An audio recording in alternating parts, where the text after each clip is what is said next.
What if the truth the governments of the world are now preparing to release was already carved into stone, thousands of years before the first modern telescope ever pointed at the sky? What if the machines, the flight paths, the intelligences that defense agencies are now quietly opening their files on have always been here, have always been documented, and were simply hidden in a language we stopped knowing how to read? Is it possible that the ancient builders of the most impossible structures on this planet saw something we are only now being told exists? Could the stones themselves be the first disclosure? If this mystery is pulling you in, please like and subscribe and turn on your notifications so you never miss an investigation. And tell us in the comments where you are watching from. We are reading every single one. Around the world, there are places where the rock itself refuses to make sense. Blocks weighing more than 1,000 tons, cut with a precision our modern machines cannot match. Chambers buried beneath temples that resonate at frequencies a human body was not supposed to recognize. Ventilation shafts aligned to stars that took 10,000 years to reach their current positions. Water systems that still function after flooding has swallowed the cities that built them. And every one of these structures is older, by a measurable and uncomfortable margin, than the civilizations who are said to have built them. For more than 100 years, the quiet consensus among professional archaeologists has been that these anomalies could be explained. Copper tools and endless patience, rolling logs and thousands of laborers, lucky orientations and coincidental alignments. But as the scans have gotten more accurate, as the measurements have gotten more precise, as the laser tools have been applied to the faces of stones that no laser should have been able to cut, that consensus has begun to quietly break apart. There are things in the ancient record that the current story simply cannot account for, and there are more of them being found every year. This is the mystery of the ancient builders. The people who arrived in the archaeological record with capabilities they were not supposed to have, who left behind machines that no one has been able to operate, who built structures that modern engineers, with their cranes and their computers and their steel, would not attempt to reconstruct today, and whose understanding of frequency, of alignment, of materials, of water, of air, suggests a science that our own civilization is only just beginning to remember the shape of. They are not the names in the textbooks. They are the hands behind the stones, and what they knew and how they knew it may be the question at the center of the disclosure. The world is now, cautiously, beginning to make up the stones that should not be possible. To understand the scale of the problem, it helps to start with a single stone. In the Bekaa Valley of modern Lebanon, at the ancient site of Baalbek, there is a block of cut limestone that weighs approximately 1,650 tons. It sits in a quarry, partially detached from the bedrock. The people who were shaping it appear to have been interrupted before they could finish moving it. It is known as the Stone of the Pregnant Woman. It is the largest single piece of cut stone on the surface of the earth, and no one has been able to fully explain how the ancient builders intended to lift it. The largest modern crane, with its reinforced base and its steel boom, can lift in the range of 20,000 tons. This is not in dispute. Modern engineering is capable of moving objects of that mass, but the crane itself is a complicated machine. It requires level ground, a power source, a counterweight, and a prepared foundation. The ancient builders at Baalbek had none of these things.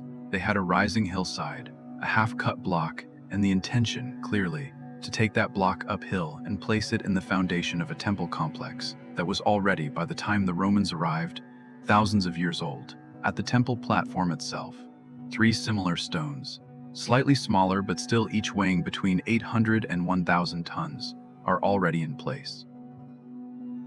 They form a course known as the Trilithon. They are fitted together so precisely that the joints between them cannot accept a blade. They sit roughly 20 feet above ground level, placed on a base of smaller stones that would have to have been laid first. No explanation offered by mainstream engineering has been able to account for how they were raised to that height and set with that precision. Theories involve massive earthen ramps, timber cradles, networks of rollers, and teams of laborers in the tens of thousands. None of the theories have been successfully tested on a scale that matches the actual stones. The numbers do not add up. The geometry does not permit the ramps. The timber required would have deforested the region, and the labor force required would have been larger than any city we know to have existed in that area at that time. So we are left at Baalbek with a simple and uncomfortable fact. The stones are there. Someone placed them there, and we do not know how. The Roman temples that sit on top of the Trilithon are well understood. They were built in the 1st and 2nd centuries of the Common Era, using construction techniques that are fully documented in Roman engineering manuals. But the Trilithon itself, the platform beneath those temples, is not Roman.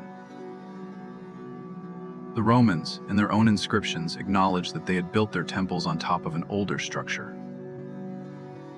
A structure they themselves could not fully explain, a structure whose origin was lost in what they called a time before time. To put the scale in perspective, the heaviest block the Romans themselves ever moved was approximately 320 tons.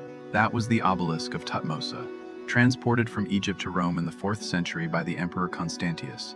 The transport of that single stone was considered one of the great engineering feats of the Roman world. It required a custom-built ship, a specially prepared harbor, a purpose-built transport cradle, and months of preparation. The achievement was so remarkable that it was commemorated in inscriptions that have survived to this day, and the stone in question was less than half the weight of a single Trilithon block. The people who placed the Trilithon were moving stones 2 to 3 times the weight of the largest object Rome ever managed to transport, and they were doing it without any of the documentation, machinery, or acknowledged infrastructure the Romans possessed. Which raises an obvious question. If Rome, at the height of its engineering capability, was proud of moving a 320-ton block one time, what does it mean that someone, thousands of years earlier, moved 3 blocks of 800 to 1,000 tons each and installed them in a wall 20 feet in the air? Whoever those someones were, they possessed a capability that Rome itself, at its peak, did not match. Move west from the Bekaa Valley, across the Mediterranean, across the Atlantic, into the high altiplano of modern Bolivia, and the same pattern appears in a different stone. At Puma Punku, near the ancient complex of Tiwanaku, the blocks are made not of limestone, but of andesite. Andesite is one of the hardest volcanic rocks on the planet. It ranks between 6 and 7 on the Mohs scale of mineral hardness. It is harder than steel, and yet at Puma Punku, those blocks have been shaped into geometrically complex forms that include interlocking H patterns, internal grooves cut to consistent widths, and drilled holes of such uniform diameter that some of them appear to have been made with a tool capable of sustained rotation at high speed. The Puma Punku blocks have been examined by engineers from several countries over the past several decades. Their conclusions are remarkably consistent. The blocks could have been made. Of course they could have been made. There is nothing in physics that prevents it. The question is how they could have been made at the time they were made, with the materials the builders are said to have had available.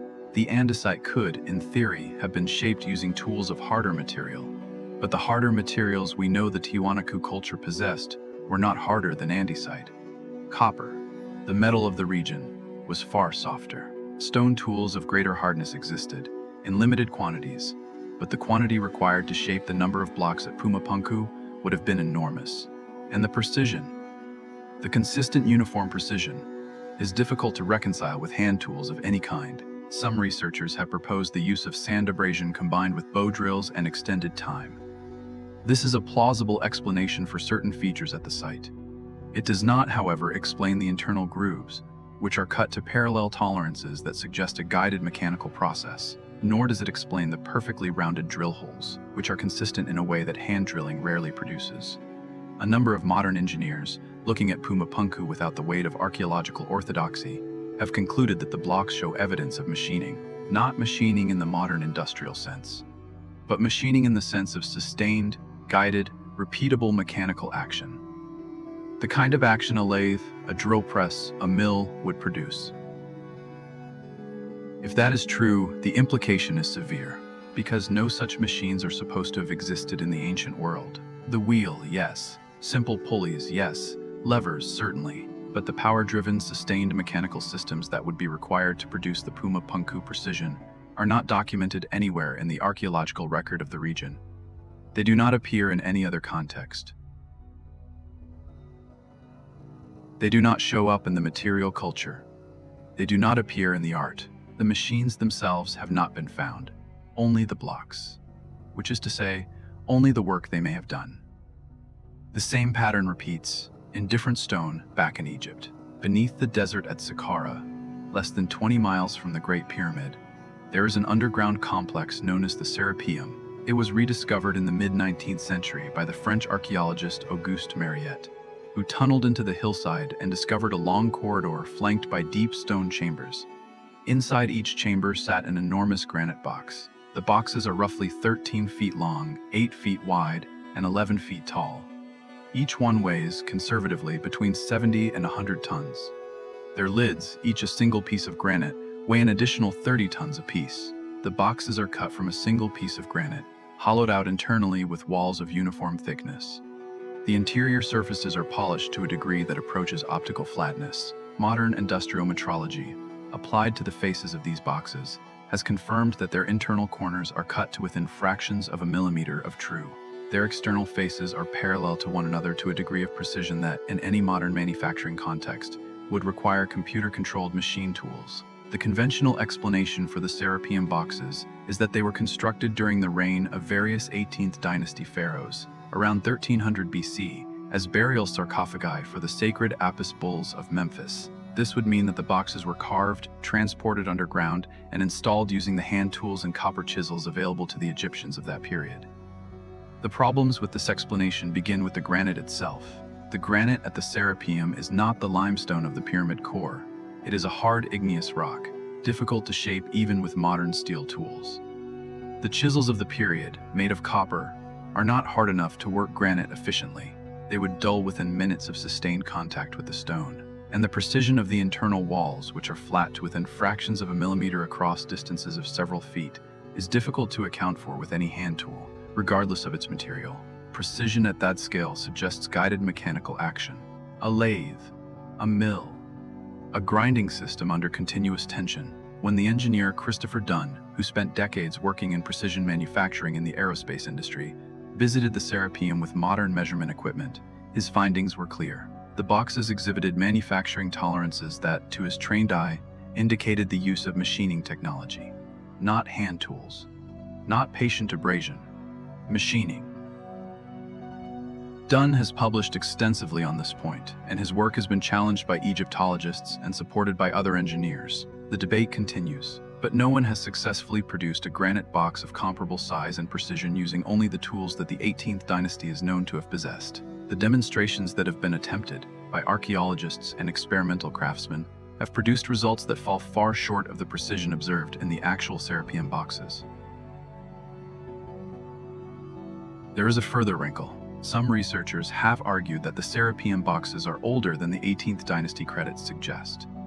The hieroglyphic inscriptions on the boxes are carved into the granite with noticeably less precision than the surfaces they decorate. The hieroglyphs are rough. The stone surfaces they sit on are smooth. This is consistent with a scenario in which the boxes were pre-existing, manufactured by an earlier culture using superior methods, and later inscribed by the 18th dynasty with their own commemorative text. The Egyptians, in this reading, did not make the boxes. They inherited them, and they added their own names to objects whose original purpose and manufacturing method had already been forgotten by the time they came to possess them. If this reading is correct, then the Serapeum boxes join the long list of objects and structures in Egypt that may predate the civilization that is commonly credited with making them. The pre-dynastic stone vessels, the granite sarcophagus of the king's chamber, the core of the Great Pyramid itself, and now the Serapeum boxes, all begin to point toward a pre-Egyptian stratum of construction in the Nile Valley. A layer of workmanship older than the hieroglyphic tradition, a layer produced by a culture that left no written record, but whose material legacy, in the form of these extraordinary objects, has been inherited by every subsequent civilization to occupy the region. The pre-dynastic stone vessels alone are worth their own sustained consideration. Tens of thousands of them were recovered from the step pyramid of Djoser at Saqqara, stored in underground galleries, clearly regarded as sacred or precious by the dynastic Egyptians who had inherited them. The vessels are carved from some of the hardest stone known to the ancient world: diorite, schist, granite. Their forms include narrow neck bottles with spherical interior chambers, small bowls with walls of translucent thinness, and elongated vases with parallel internal walls of remarkable uniformity. Some of them, examined with modern measuring equipment, have been shown to exhibit interior geometries that approach mathematical perfection. A spherical chamber, reached through a narrow neck, is a shape that is extraordinarily difficult to produce by hand. The tool must be introduced through the neck, maneuvered inside the body of the vessel, and guided to produce a uniform spherical wall, all without the operator being able to see what is happening inside. No known hand technique accomplishes this, and yet the vessels exist, and they exist not in the handful but in the thousands, carved from some of the hardest materials on Earth, dating to a period before the first pyramids were raised. Modern replications of these vessels have been attempted. Instructive, some have been made, but only with considerable difficulty and only at a fraction of the precision of the originals. The replicators, in most cases, have relied on rotary tools and abrasive compounds, not exact duplicates of the original techniques, because the original techniques remain unknown, but modern approximations. And even those modern approximations have required hundreds of hours of work per vessel. The quantities in which the originals were produced, the thousands upon thousands recovered from a single site, imply a scale of production that would have been logistically impossible using the replication techniques modern craftsmen have devised. So we are left, once again, with the uncomfortable fact. The vessels exist. They are in museums. They have been photographed, measured, and studied. Their existence is not controversial.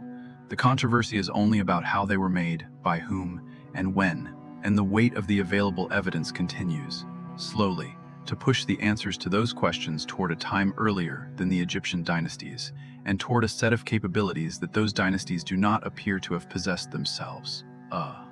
The modern echo, a curious footnote to all of this, comes not from ancient history, but from the 20th century. In 1923, a Latvian immigrant to the United States named Edward Leeds Kalnin began, alone and without assistance, the construction of a stone monument in southern Florida. Over the course of the next 28 years, working entirely at night, using hand tools he refused to demonstrate, Leeds Kalnin quarried, shaped, and installed more than 1,100 tons of coral rock.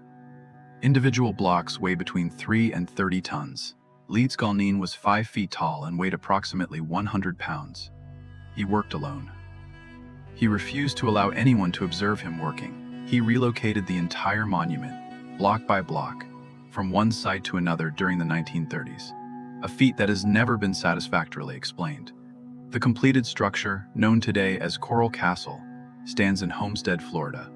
Visitors can walk through it. The stones are there. The engineering is remarkable. One block, the 9-ton rotating gate, was balanced so precisely on a central axis that a child could push it open with a single finger, a feature it retained for decades until its bearing eventually wore out. When engineers from the Florida Department of Transportation attempted to repair it in the 1980s, they were unable to reproduce the original balance. They could make the gate functional. They could not make it frictionless the way Leeds Kalnin had. Leeds Kalnin, when asked how he had moved the stones, gave cryptic answers. He claimed, on more than one occasion, to have discovered the secret of how the pyramids were built. He wrote a small pamphlet on magnetic currents. He spoke of leverage, of balance, of the principles of perpetual motion. He never demonstrated his techniques. He died in 1951, and his methods died with him. All that remains are the stones, which cannot be reproduced by anyone using conventional means today. The Coral Castle is not ancient. It was built less than a century ago, but it functions as a reminder of what the ancient mystery actually consists of. A single man, working alone without machinery, produced a structure that modern engineering cannot replicate. If that is possible in the 20th century, under the observation of a modern state, in the middle of a developed country, then it is at least conceivable that similar techniques, perhaps refined by longer use and broader application, were available to earlier civilizations. Leeds Kalnin is not proof of anything about the distant past, but he is a data point, and the data point suggests that the range of what is possible for a patient human worker with specific knowledge may be larger than modern engineering orthodoxy has assumed. The Grimrid of the impossible crossed the ocean again, eastward, and the same category of problem appears in Egypt, in a form that is perhaps the most famous on Earth. The Great Pyramid of Giza is not, on its surface, a mysterious object. It is a pyramid. Pyramids are not, in themselves, difficult shapes to build. What is difficult, what is in fact extraordinary, is the precision with which this particular pyramid was built. The Great Pyramid is the largest of the three at Giza. It was originally 147 meters tall. It is composed of an estimated 2.3 million individual blocks, each averaging 2.5 tons, though some interior blocks weigh as much as 80 tons. The base of the structure is almost perfectly level.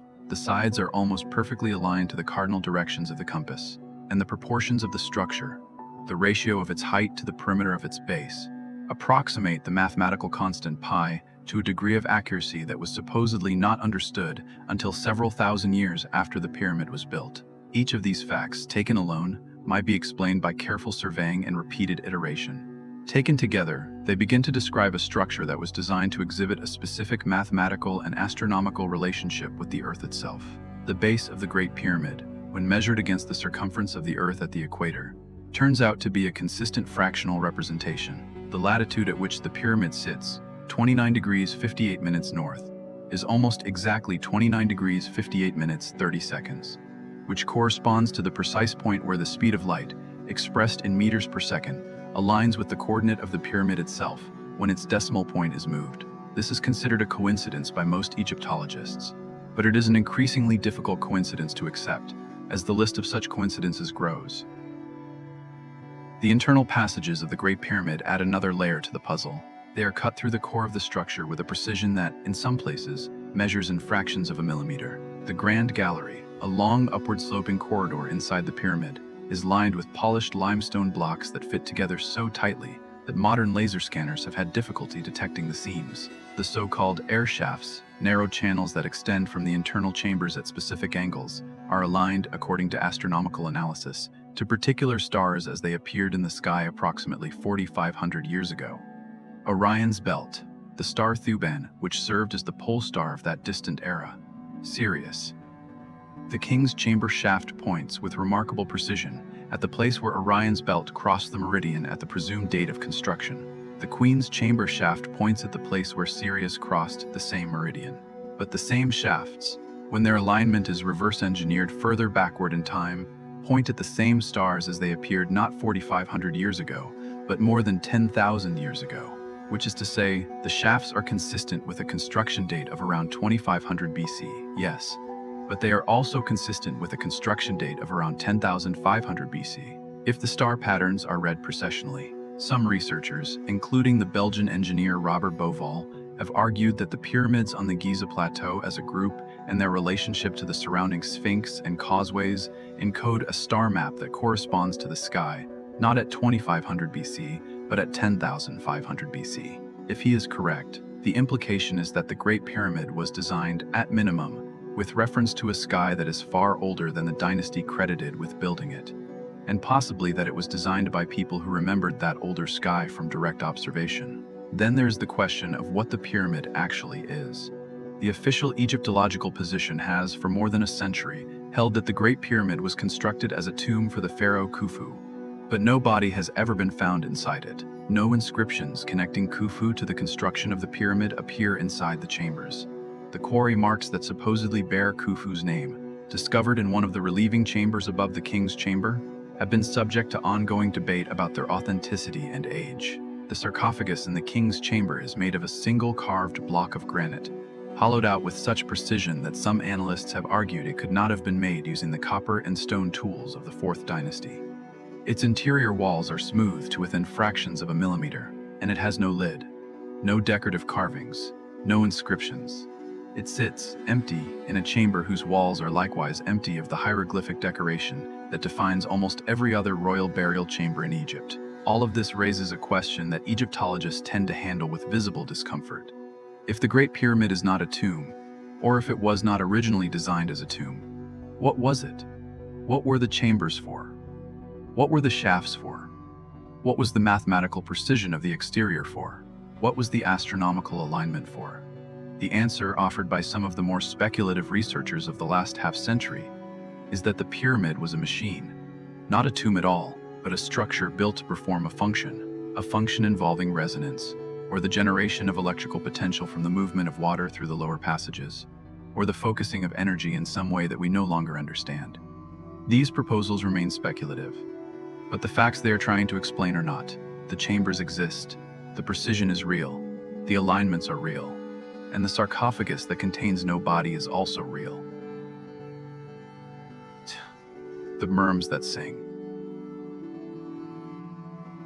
If the pyramid is in some sense a machine, the question of what it was designed to do is still open. One of the most intriguing lines of investigation has centered not on the geometry of the structure, but on its acoustics. The interior chambers of the Great Pyramid, and in particular, the King's Chamber, have an unusual acoustic signature. When a tone is produced inside the King's Chamber, the walls respond. The entire chamber resonates. Certain frequencies, particularly those near 110 Hz, produce a powerful standing wave inside the granite enclosure. And 110 Hz is not a random frequency. It is the resonant frequency that has been measured in several other ancient chambers, on multiple continents, in structures that cannot possibly have been in contact with one another at the time of their construction. The most famous of those other chambers is the hypogeum of Hal-Saflieni, on the small Mediterranean island of Malta. The hypogeum is a 3-level underground structure carved directly into limestone bedrock. It was rediscovered in the early 20th century, having been sealed and forgotten for thousands of years. The upper level dates to around 4000 BC. The lower levels may be older. The structure contains a chamber known to researchers as the Oracle Room. The Oracle Room has an acoustic property that was unknown to anyone in the modern world until measurements were taken in the late 20th century. If a male voice speaking at a particular low register produces sound inside that chamber, the walls amplify the sound. The amplification is not metaphorical, it is measurable. The sound waves resonate within the chamber at approximately 110 Hz, and the standing waves produced have been shown, in laboratory studies, to induce specific brainwave patterns in listeners standing inside the space. Those brainwave patterns are consistent with altered states of consciousness. The right hemisphere of the brain becomes more active. Activity in the language centers of the left hemisphere decreases. Subjects report feelings of calm, of dissociation, of heightened awareness. The chamber, whatever else it was, appears to have been engineered to produce a specific neurological effect on the human beings who stood inside it. It is an instrument, a room-sized musical instrument tuned to a frequency that acts on the brain, and it was built, by unknown methods, by a culture that has left no written record of itself. The same 110 Hz resonance appears in the mortuary chambers at Newgrange in Ireland, a passage tomb older than the pyramids of Egypt, built around 3200 BC. Newgrange is famous for its winter solstice alignment. On the morning of the shortest day of the year, a beam of sunlight passes through a narrow roof box above the entrance, travels down the 60-foot passage, and illuminates the inner chamber. This alignment is precise to within a few minutes of arc. It has been functioning without human maintenance for more than 5,000 years. But the acoustic properties of the inner chamber have received less attention than the solar alignment. And when they have been studied, the same pattern has emerged. Male voices speaking at low frequencies, particularly near 110 Hz, produce standing waves that fill the chamber and appear to induce similar neurological effects.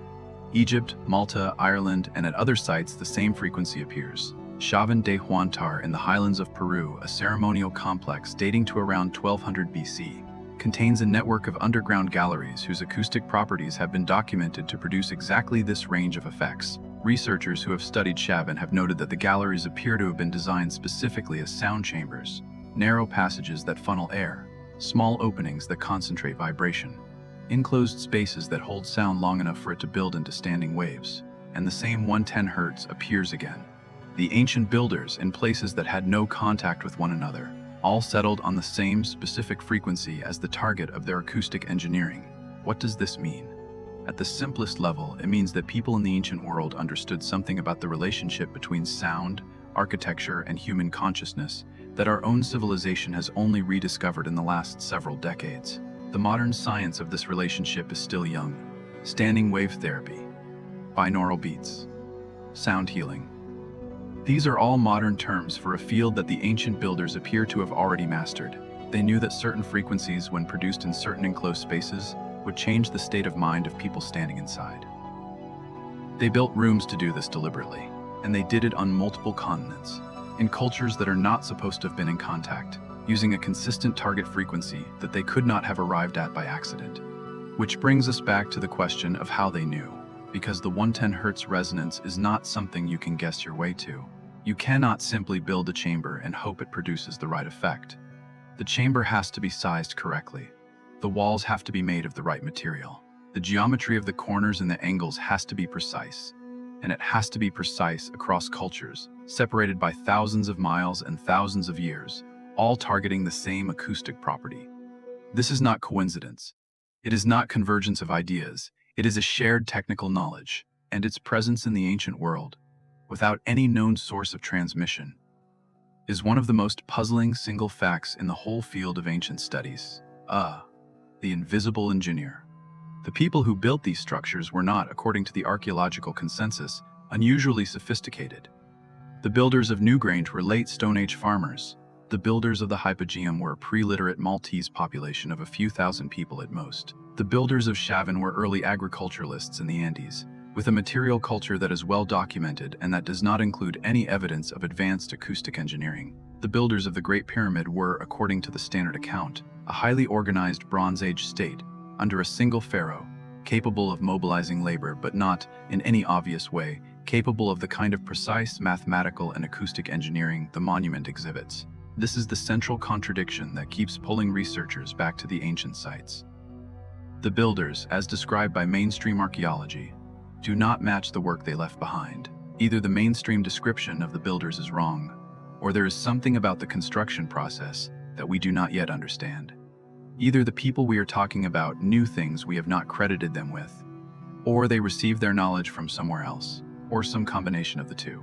These are not wild speculative options. They are the logical ways to close the gap between what we are told about the ancient world and what we find in the ancient world. If the first option is correct, then the archaeological consensus has underestimated the intellectual sophistication of supposedly primitive cultures by a significant margin.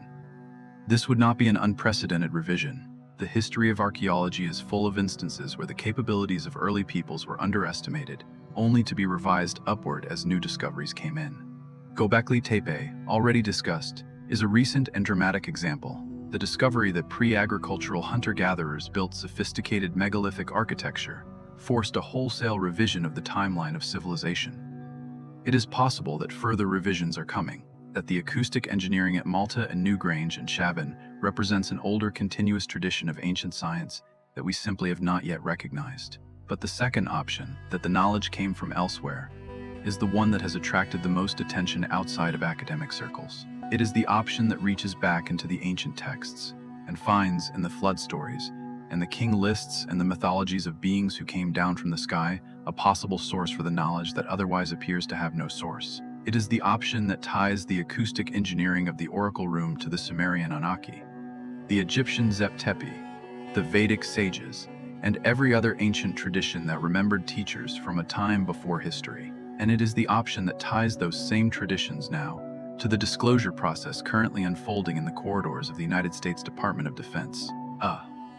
What the official record is now admitting.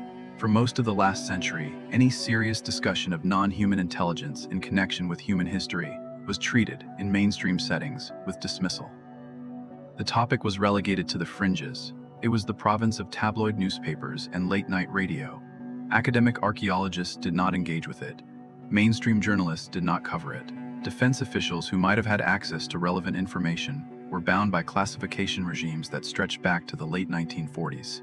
The result was a near-complete public silence on the question of whether anything non-human had ever been documented by any government at any point in the 20th century. That silence has been breaking. Slowly at first, then, in the last few years, with a speed that has surprised even many of the people who have long pushed for disclosure. In 2023, a former intelligence officer named David Grush testified under oath before the United States House Oversight Subcommittee that the government was in possession of material and biological evidence of non-human intelligence, and that this evidence was being held in compartmentalized programs inaccessible to most of Congress. Grush's claims were extraordinary. They were also not dismissed. Other witnesses, including Navy pilots with direct personal experience of unidentified craft behaving in ways that defy known propulsion physics, testified alongside him.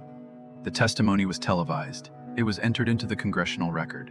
It produced no immediate consequences, but it changed the conversation. In 2026, the current United States president signed an executive order directing the intelligence community and the Department of Defense to begin the formal process of reviewing and releasing government files related to unidentified anomalous phenomena and, in the specific language of the order, to alien and extraterrestrial life. A records review board was called for. A 300-day countdown for the release of material was established. Defense officials have, in public statements since, indicated their intention to comply. Whatever the final scope of the disclosure turns out to be, the process is now formally underway. The government is in the early stages of telling the public something it has, by implication, been holding for decades.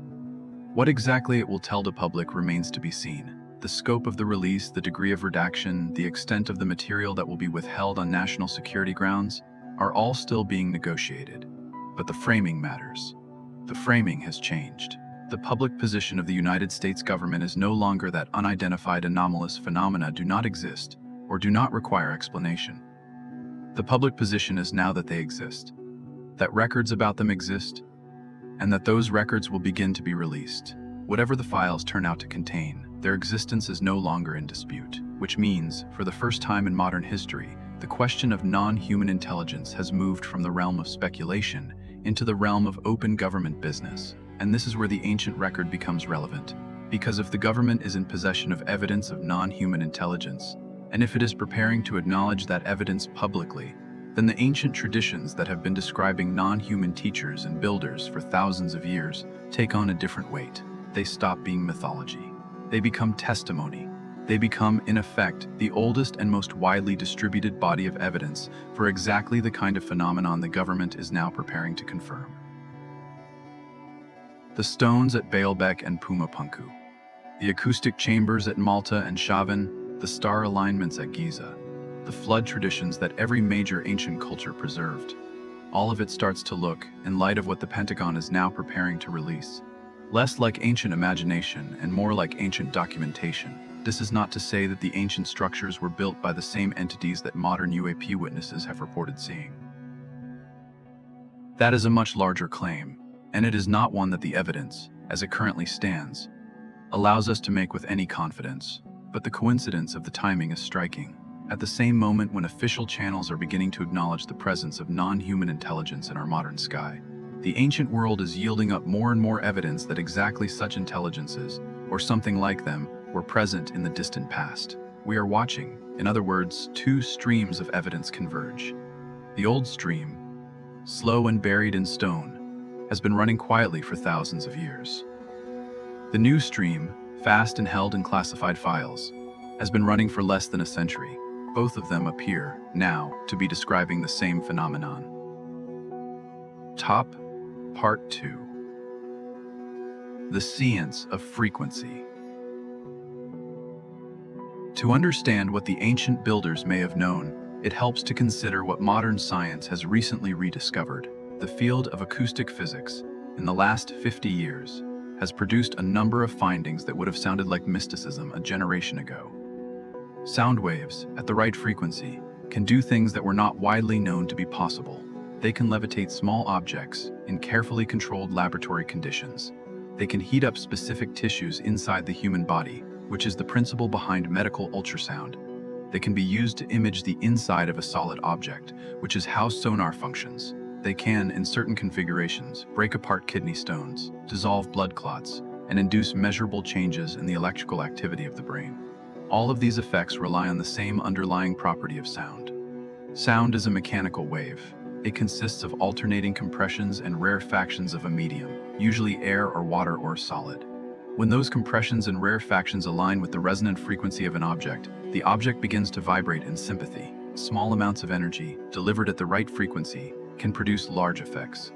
A wine glass shattering at the voice of an opera singer is a familiar example.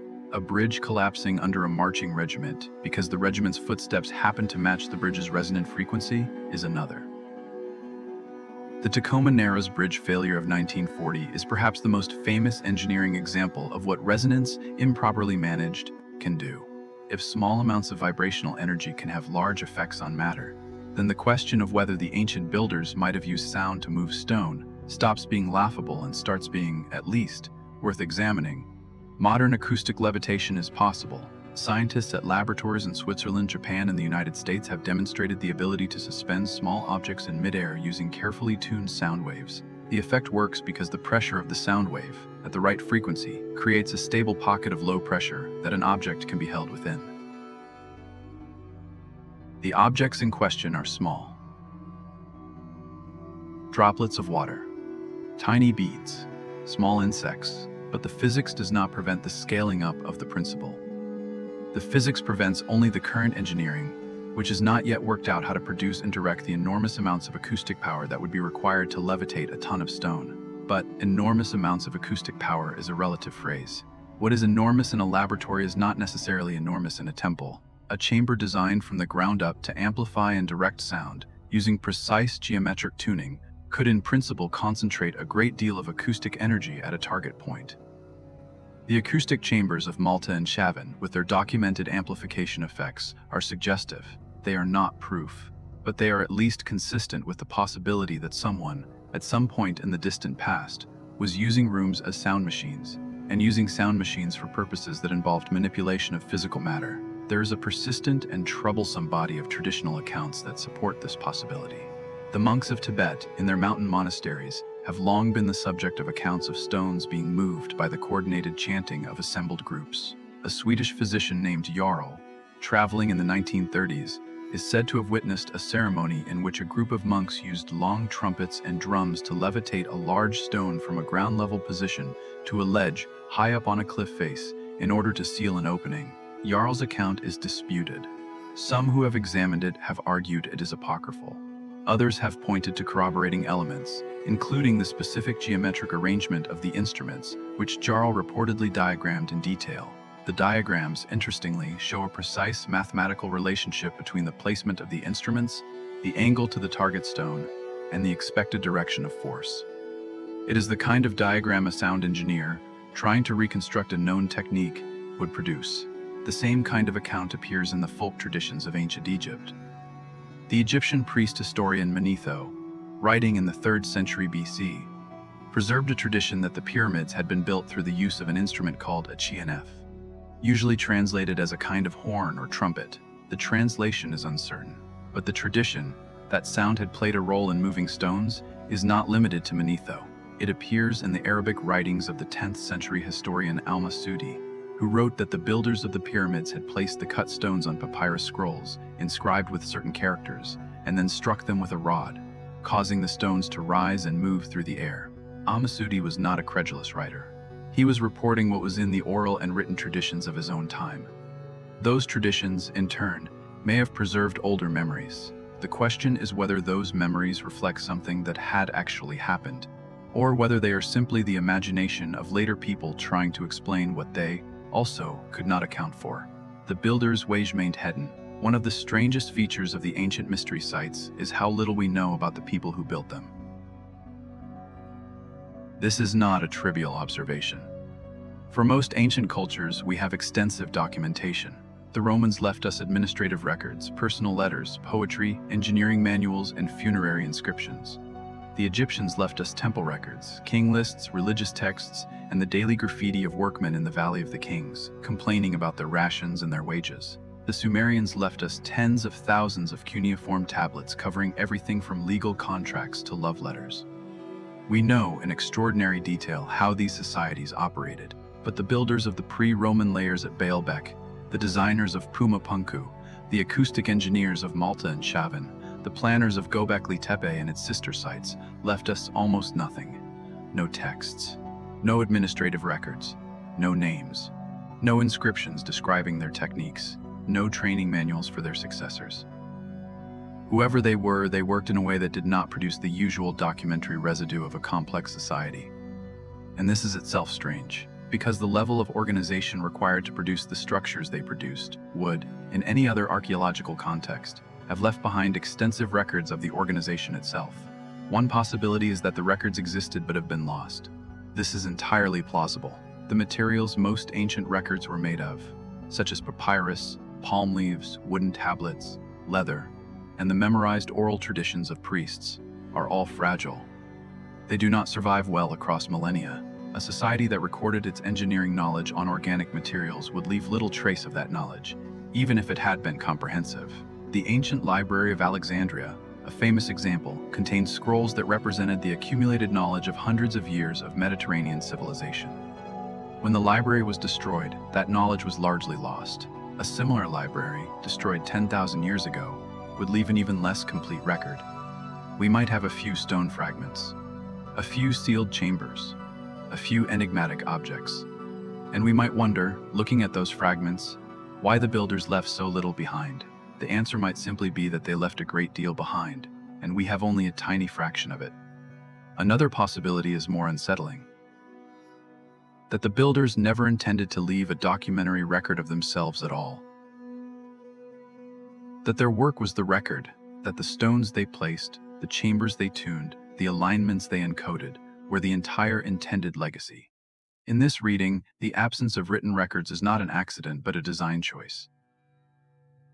The builders wanted the structures to speak for themselves. They wanted the meaning of their work to be accessible to anyone with the patience to measure the stones, listen to the chambers, and read the sky. They did not leave us manuals because they left us the objects, and the objects, if we know how to examine them, contain everything we need to know about what the builders understood. If that reading is correct, then the structures are a form of writing. A form of writing in a language that transcends the cultural linguistic accidents that divide human speech. It is a language of geometry, of harmonic ratio, of astronomical alignment, of acoustic frequency. It is not specific to any one people or any one historical moment. It is accessible to any civilization capable of doing precise measurement, and it would have been designed by whoever built it to survive the collapse of any particular civilization that might have received it. A message in a bottle, in stone, left for whoever might later come along and know how to read. This is the sense in which the ancient structures resemble what we, in our own century, would call a time capsule. The nations that build time capsules typically seal them against tampering, mark their locations carefully, and encode their messages in the most durable and universally intelligible forms available.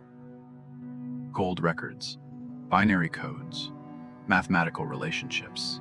The ancient builders, if this reading is correct, were doing the same thing on a civilizational scale. They were building time capsules out of limestone and granite and basalt. They were encoding their message in pi and phi and the speed of light and the precession of the equinoxes, and they were leaving the result to the patient work of any future civilization capable of recognizing the code. The technology that algae worked. Setting aside the question of how the ancient builders knew what they knew, it is worth taking a closer look at the specific technologies they demonstrably used. These are not speculative. They can be measured today. They function today. They were designed and built by people who, in some cases, left no trace of themselves beyond the working systems they produced. Consider, first, the water systems. The ancient city of Petra in modern Jordan sits in an environment where fresh water is extremely scarce, annual rainfall is minimal, surface water is almost non-existent, and yet the city at its height supported a population of perhaps 30,000 people. This population was maintained by an elaborate hydraulic system that collected rainwater from the surrounding hills, stored it in cisterns carved directly into the rock, and distributed it through a network of ceramic pipes that ran throughout the city. The pipes were of uniform diameter. The cisterns were connected by channels that used gravity to move water from one to the next. And the system included sediment traps at specific points to catch the silt that would otherwise have clogged the pipes. The pipes were interchangeable, a standardization that allowed for easy replacement, and the system worked for centuries with minimal documented maintenance. The pipes of Petra are not alone. The Minoan Palace complex at Knossos, on the island of Crete, contained an indoor water system, including what appears to be flush toilets, dating to the 2nd millennium BC. The Roman aqueducts, of which extensive sections survive to this day, carried water over tens or hundreds of kilometers, using gravity alone, with gradient drops of only a few centimeters per kilometer, maintained with a precision that modern civil engineers still study. The stepwells of India, particularly the Chandbawari in Rajasthan, combined water storage with temperature regulation, creating underground chambers several degrees cooler than the surface, where people could retreat during the hottest parts of the day. These are all ancient water technologies. They all worked. They all demonstrate an understanding of fluid mechanics, thermodynamics, and civil engineering that the cultures who possessed them are not usually credited with inventing. The stone cities of the Persian plateau featured structures called badgers, or wind catchers, which used the natural flow of air across their tall chimneys to create cooling drafts that circulated down into underground living spaces. The effect was measurable and significant. Surface temperatures in excess of 40 degrees Celsius could be reduced, inside a properly designed bad-gear-cooled chamber, to comfortable ranges without any mechanical assistance. The technology relied on precise understanding of how air moves at different temperatures and pressures. It was in widespread use more than 1,000 years ago, and in some regions, longer. In Egypt, the air shafts inside the Great Pyramid have already been mentioned. What is worth adding is that the shafts appear, on close examination, to have been designed not only for astronomical alignment, but for active ventilation. They are precisely angled. They would, if the chambers they serve were ever occupied by humans, have provided a continuous flow of cool air drawn from outside the structure. Whether this was the primary purpose of the shafts, or a secondary function, is still debated, but the shafts would have worked as ventilation, and in fact continue to work, after more than 4,000 years. The food storage and agricultural systems of the ancient world are another category. The terraced fields of the Andes, at sites like Moray in Peru, contain microclimates deliberately engineered into their design. Each ring of the concentric terraces exhibits a slightly different temperature, a slightly different humidity, a slightly different wind exposure. Plant species that normally grow at different altitudes can be grown in close proximity at Moray, because the terraces reproduce the altitude effects within a single location. This was a kind of pre-modern agricultural laboratory. It was built by people who understood that climate is affected by geometry, that walls and hollows can concentrate or disperse solar radiation, and that small changes in exposure produce measurable biological effects. All of this was applied, practically, in the production of food crops. The terraces of Moray worked. They functioned as an agricultural research station for hundreds of years. And these are just the technologies we can identify. The examples above are the ones that survived because they involved stone, which lasts, or water channels, which were too large and too useful to fill in. The technologies that were made of perishable materials of wood and reed and hide and bone have mostly not survived. We have glimpses of them. We have scattered references in the texts. But the complete record of ancient technology is far larger, almost certainly, than the portion that has come down to us in stone. The Longyu Caves in Zhejiang Province, China, add another dimension to the inventory. Discovered by local farmers in 1992, draining what they had believed to be a natural pond. The caves turned out to be a series of enormous artificial chambers cut directly into sandstone bedrock. 24 such caverns have been identified so far, each one between 10 and 30 meters deep, with ceilings supported by carefully sculpted stone pillars and walls bearing the characteristic chisel marks of ancient quarrying. The caves are dated by the sedimentary deposits found in them to at least 2,000 years ago, and possibly considerably older. The calculation of the volume of stone that would have been removed to create them produces a figure in the millions of cubic meters. To excavate that volume by hand, using the chisels and hammers that are consistent with the tool marks on the walls, would have required a labor force of thousands working continuously for many years. And the stone that was removed has not been found. It was not deposited in the surrounding landscape. It was not used for visible construction in the region. Where it went is not known. The caves themselves exhibit no inscriptions, no burial goods, no obvious purpose that would justify the enormous effort of their construction. They are enormous, and they are not mentioned in any surviving Chinese historical record, despite the density of documentation that ancient China produced on virtually every other subject. Whoever built them for reasons that have been completely lost. The Nazca lines of southern Peru present a different category of puzzle. Massive geoglyphs, etched into the arid surface of the Nazca Desert by the removal of the top layer of oxidized stones to reveal the lighter soil beneath. The lines include figures of animals, birds, insects, and geometric patterns. Some of them are hundreds of meters in length. Some of them are over a kilometer. They are intended, by any reasonable reading of their scale and precision, to be seen from above. From ground level, they are largely incomprehensible. The individual sections look like scattered paths. Only from the air, or from the high ridges that are few and far between in the Nazca Plain, does the full pattern of each figure become clear. The lines were made by a culture that, as far as mainstream archaeology can establish, did not fly. The question of who was intended to see the figures in their complete form remains, more than 90 years after the modern rediscovery of the lines by Peruvian archaeologists, unanswered. The precision with which the lines were laid out over such distances, without the aid of aerial surveying, has been approached in modern attempts at reconstruction, but not fully replicated. Whatever method the Nazca people used to plan and execute these enormous designs, they used it with a consistency and precision that modern experimental archaeology has struggled to match.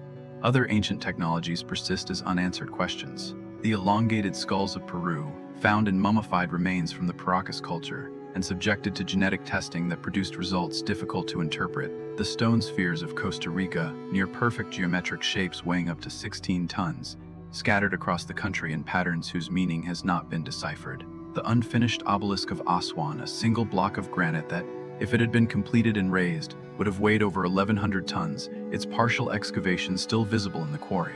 Each of these represents a question that mainstream archaeology has, with varying degrees of success, attempted to answer. But the answers, where they exist, have often been provisional. The underlying techniques, the specific methods, the original intent, in each case remain a matter of informed speculation rather than settled fact.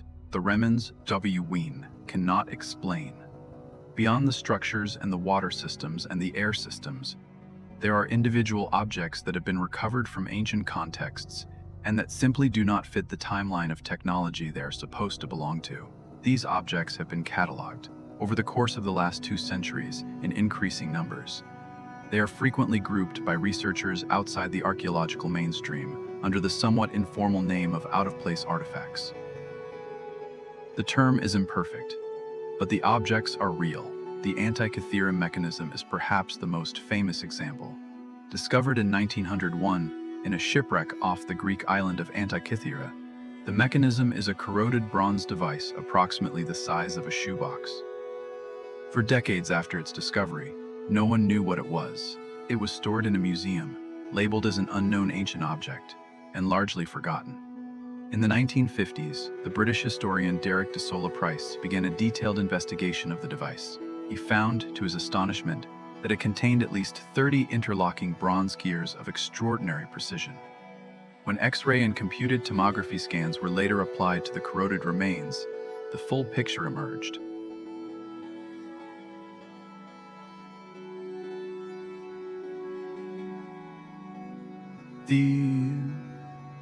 An Antikythera mechanism was an astronomical computer. It could be used to calculate the positions of the sun, the moon, and the planets on any date, past or future.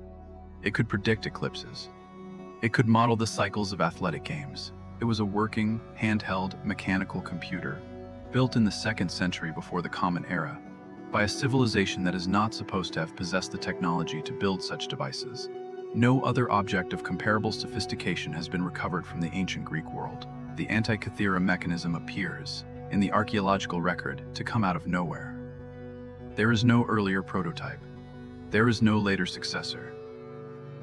There is one device recovered from one shipwreck, and nothing else of its kind before or after for more than 1,000 years. The technology of intricate gear mechanisms did not reappear in European civilization until the medieval period, when mechanical clocks began to be built in Christian monasteries. And even those medieval clocks were not as precise or as sophisticated as the Antikythera mechanism had been 1,300 years earlier. The Antikythera mechanism is not unique in this respect. The so-called Baghdad Battery, a set of clay jars with internal copper cylinders and iron rods, was discovered in Iraq and dated to the Parthian or Sasanian period, roughly 2,000 years ago. The jars, when filled with an acidic liquid such as vinegar or grape juice, can produce a small electrical current. They have been tested. They work. Whether they were actually used as batteries or for some other purpose such as storing sacred scrolls is debated, but the possibility that small-scale electrical devices existed in the ancient Middle East 1,000 years before the first modern experiments with electricity is difficult to dismiss once the devices themselves have been demonstrated to produce current. The Dendera light, a carved relief on the wall of the Temple of Hathor in Egypt, shows what some researchers have interpreted as a depiction of an electrical lighting device.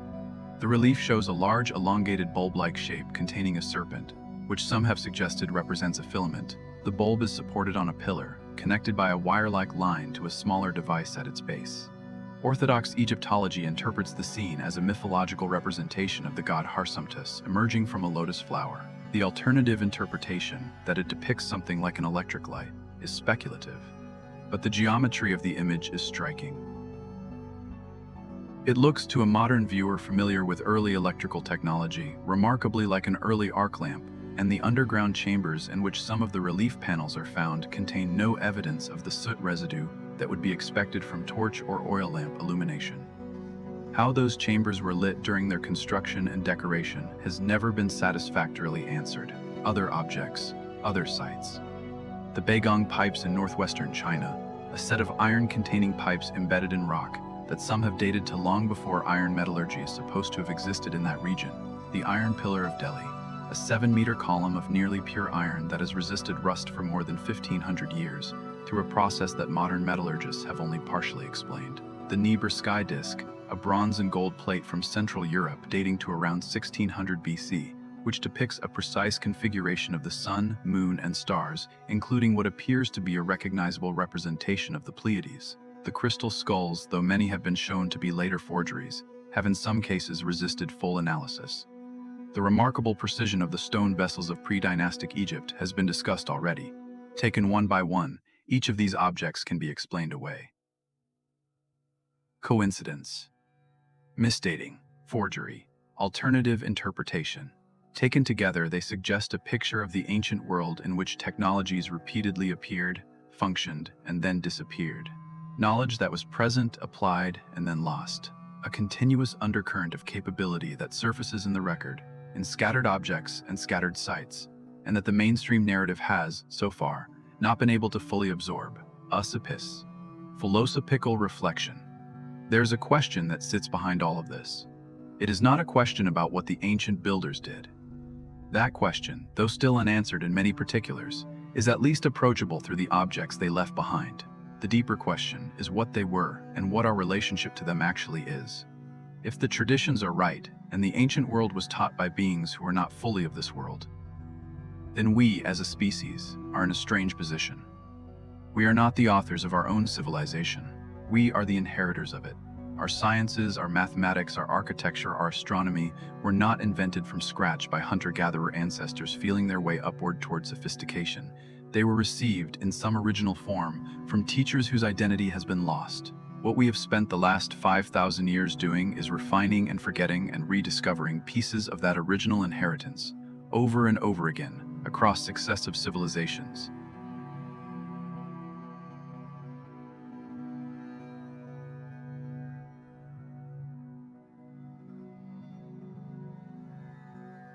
It conflicts with the modern narrative of progress, in which each generation is thought to stand on the shoulders of the last and see a little further. That narrative is not entirely wrong. We have, in fact, extended human capability in many directions. We have antibiotics, we have flight, we have split the atom, we have reached the moon. These are not trivial accomplishments. They are the products of real human intelligence applied over many generations. But the narrative of progress tends to assume a starting point of ignorance. It assumes that the ancient world was, by definition, less capable than we are. That our ancestors were, in a real sense, primitive. That civilization began, slowly and painfully, from a state of nature, and that the arc of history has been steadily upward from that beginning. What the stones suggest is that the starting point was not what we assumed. That there was, before the narrative we know, another narrative we do not know. That civilization, in some form, may have been present on this planet long before the textbook dates of its supposed beginning, and that the supposed beginning, in places like Sumer and Egypt, was not a beginning at all, but a recovery. A second dawn built from the salvaged fragments of a first. If this is even partially correct, it changes the way we should think about ourselves. It means we are not the first beings to reach this level of sophistication on this planet. It means the knowledge we are now gaining at the frontier of our sciences may in some cases be knowledge that was possessed once before and then lost. It means the choices we make about how we organize our civilization, how we protect its records, how we defend its knowledge against collapse, carry a weight that they would not carry if we were the first to walk this path. We are not the first. We are, at best, the latest, and the fate of our predecessors is a matter of open record. They are not here. The ancient builders, whoever they were, did not survive. Their civilization, or whatever organization of beings produced the capabilities on display at Baalbek and Giza and Malta, did not persist. Something happened to them. The catastrophic end of the Younger Dryas, discussed at length in our first episode, is the leading candidate for what that something was. But whether it was a cosmic impact, a climate shift, a war among themselves, or some other collapse, the result is the same. They are gone. The stones remain. And we, the latest civilization on the planet, are trying to read what the stones have to tell us. Before whatever happened to them happens to us, there is a philosophical tradition, running through the writings of thinkers as diverse as Plato and the Hindu Puranas, that holds that the rise and fall of civilizations is a cyclical process. That great periods of human achievement are followed, inevitably, by great periods of collapse. That the collapse is followed, in turn, by a long period of darkness, from which a new civilization slowly emerges, often without full awareness of the one that came before. This tradition, for a long time, was treated by modern thinkers as superstition, a pessimistic fantasy of people who could not imagine linear progress. But as the evidence of ancient capability mounts, the cyclical model starts to look less like fantasy and more like historical observation. It starts to look like what really happens, again and again and again. Slessing reflection. What the Pentagon is preparing to release, in the coming months and years, will not be a revelation of ancient history. It will be, by most accounts, a collection of more recent material. Radar returns from the last several decades, gun camera footage from military pilots, photographs, sensor records.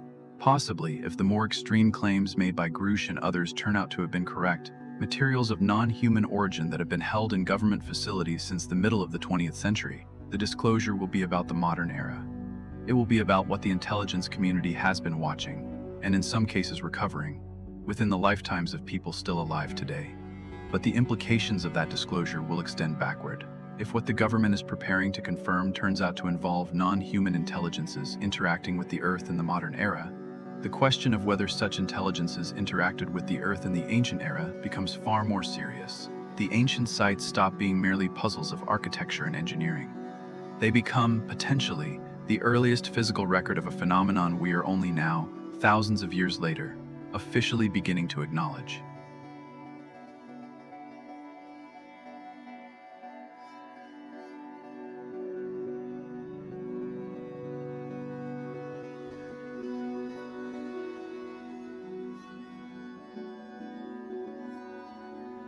The acoustic chambers at Malta and Chavín. The star alignments at Giza, all of them start to look different, when we consider that the beings who built them may have been the same kind of beings whose modern presence is about to be officially documented. We do not know if this is what will happen. It is possible that the disclosure, when it comes, will be narrower than the advocates hope. It is possible that the files will turn out to be mostly mundane. It is possible that the most extraordinary claims will remain classified on national security grounds for another decade or longer. We cannot predict the shape of what has not yet been released. But we can say with some confidence that the official silence on these questions is ending. That the conversation is moving out of the shadows. That something, whatever it turns out to be, is about to become public in a way it has not been public before. And we can say with equal confidence that the ancient builders were trying to tell us something. Whatever they were. Whatever they knew. They did not spend centuries of labor raising 1,000-ton stones into position for no reason. They did not tune chambers to the precise frequency that induces altered consciousness by accident. They did not align their monuments to stars that took 10,000 years to reach their current positions, because they happened to like the look of it. They were recording something. They were preserving something. They were leaving something behind for us, and we, for most of modern history, have looked at their work without understanding what we were looking at. Perhaps we are finally beginning to. Perhaps the intersection of what the stones have been trying to tell us for thousands of years and what the government files are about to tell us in the coming years will produce a picture that neither source, alone, could have produced. The ancient record by itself was easy to dismiss as myth. The modern disclosure by itself will be presented as a recent phenomenon with no particular historical depth. But together, if they are brought together with care,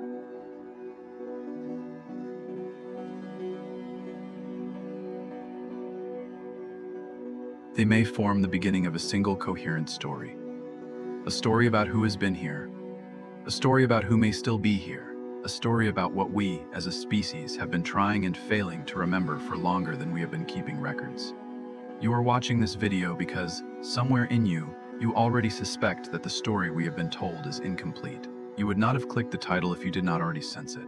Something has been bothering you about the neatness of the textbook timeline. Something has been bothering you about the coincidences at Giza, the acoustics at Malta, the precision at Puma Punku, the sudden appearance of Sumer. Something has been bothering you about the way your own government, for decades, insisted that there was nothing to see in the sky, while at the same time compartmentalizing the very programs that might have seen it. You are not wrong to have noticed. The bothering was correct, the instinct was correct, and you are living, right now, in the years when the silence that produced that instinct is finally starting to break. The stones were always there. The chambers were always there.